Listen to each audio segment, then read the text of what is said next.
Alhamdulillah, wassalatu wassalamu ala man la nabiyya ba'da, wa ala alihi wa ashabihi wa man tabi'an bi ihsanin ila yaumil wa ba'd.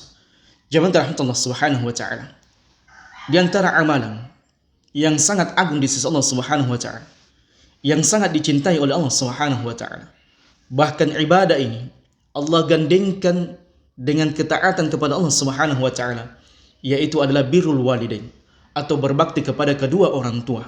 Di mana Allah Subhanahu wa taala berfirman, "Wa qada rabbuka alla ta'budu illa iyyahu."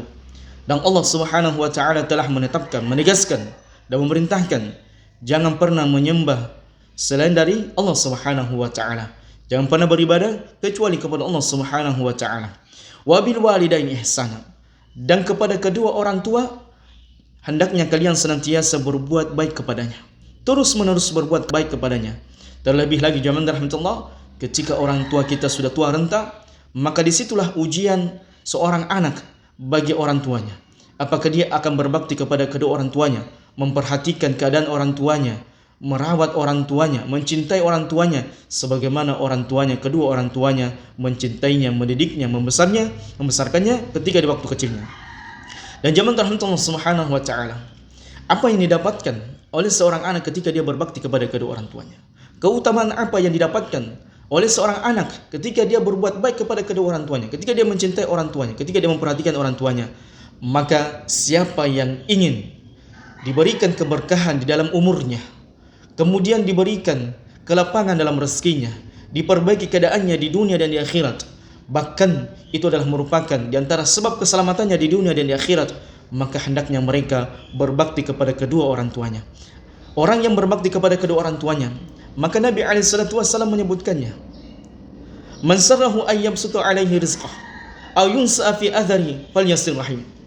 Siapa yang senang dilapangkan rezekinya, dimudahkan rezekinya, diberikan rezeki dari arah yang dia tidak pernah sangka, atau diberikan keberkahan, sebagian para ulama mengatakan benar-benar ditambah umurnya, sebagian para ulama mengatakan diberikan keberkahan dalam umurnya, sebagian para ulama mengatakan namanya akan senantiasa dikenang sebagai orang baik walaupun dia sudah meninggal. Itu diantara tafsir yang yunsa fi atharihi, diberikan keberkahan, dan semua maknanya insyaallah ta'ala sebagian para ulama mengatakan cocok. Maka siapa yang ingin diberikan keberkahan, dipanjangkan umurnya atau dikenang dengan nama-namanya yang baik setelah dia meninggal, falyasim rahim, maka hendaknya dia menyambung silaturahminya. Dan silaturahmi yang paling utama yang kita harus jaga adalah hubungan kita kepada kedua orang tua. Bagaimana kita merawat orang tua ketika mereka sudah tua renta? Bagaimana kita mencintai mereka, menyayangi mereka, dan tidak membuat mereka marah, murka kepada kita. Jangankan zaman rahmatullah, menghardik orang tua, mencaci orang tua, bahkan sebagian manusia na'udzubillahi min dzalik dengan berani kemudian melaporkan orang tuanya karena permasalahan harta.